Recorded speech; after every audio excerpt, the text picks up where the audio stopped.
Қарыздардан құтылудың 100%-і Абдуллах ибн Масуд врач керек жоқ деді, ақша керек жоқ деді. Бала шағаңа бересің ғой деді ақшаны. Менің бала шағама ақша керек жоқ, 5 қызым бар деді. Пайғамбарымыз Мұхаммад саллаллаху алейхи вассалам айтты, кім шамнан кейін Иза вақаатил вақиа сүресін оқыса, ол адам өлгенге дейін 100% гарантия. Тамаққа, ақшаға тарықпайды деген екен ғой. Менің 5 қызым Вақия сүресін жаттап алған деген да. Менің қызыма ақша керек жоқ деген да. Соны кейін тарих айтады, тарих.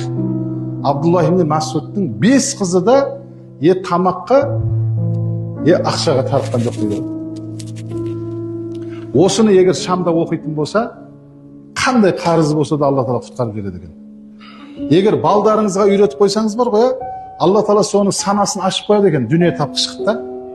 Неге? Ана сүренің фазилеті да, қара. Сонда жаңағы Хазіреті Осман болды деп шығып кеткен екен да. Сол үшін қарыздан құтылам деген адам осы сүрені оқу керек. Бірақ бір шарты бар екен да. Ад-души дейді ғой, жүректен. Роббым, мен қарыздан құтылам деген жүректен өткісе болды екен ғой. Құтылам деген сөз өтсе мынақтан болды екен. Алла Тағала оны құтқарып жібереді.